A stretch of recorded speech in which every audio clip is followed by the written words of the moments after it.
Hi అండి. Tuesday night డిన్నర్‌లోకి నేనొచ్చేసి శనగపప్పు వడలైతే చేశాను. ఆఫ్టర్‌నూన్ ఒక కప్పు పచ్చిశనగపప్పుని తీసుకొని నానబెట్టాను. ఇంకా ఈవినింగ్‌కి మంచిగా నానిపోయింది. 2, 3 టైమ్స్ వాష్ చేసేసుకొని మిక్సీ జార్‌లోకి ఒక్క చుక్క వాటర్ కూడా లేకుండా పప్పునంతా ఏసేయాలి. అందులోనే ఒక పచ్చిమిర్చి, చిన్న అల్లం ముక్కని తీసుకొని మెత్తగా కాకుండా కొంచెం బరకగా అయితే గ్రైండ్ చేసుకోవాలి.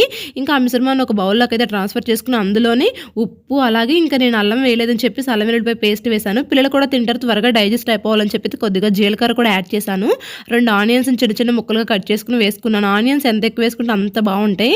ఆకుకూర కూడా ఏదో ఒకటి మనకు అందుబాటులో ఉన్నది కంపల్సరీ యాడ్ చేయాలి. నేనొచ్చేసి తోటకూర, కొత్తిమీర అలాగే కరివేపాకు కూడా అయితే యాడ్ చేసేసి దాన్ని మొత్తం మంచిగా అయితే మిక్స్ చేసేసాను. అలా మిక్స్ చేసిన తర్వాత చిన్న చిన్న బాల్స్‌లా చేసుకొని ఇంకా 2 చేతులు మధ్యలో పెట్టుకొని అలా వడలా అయితే నిదానంగా ప్రెస్ చేయాలి. క్రాక్స్ రాకుండా చూసుకోవాలి. ఇంకా హీట్ అవుతున్న ఆయిల్‌లో వేసుకొని మీడియం ఫ్లేమ్ పెట్టి ఫ్రై చేసుకుంటే క్రిస్పీగా వడలైతే ఎంత బావుంటాయి. నేనొచ్చేసి పల్లీ చట్నీ అండ్ అలాగే మా హస్బెండ్ కోసం గ్రీన్ చట్నీ చేశాను. సూపర్ ఉంది టేస్ట్ అయితేను.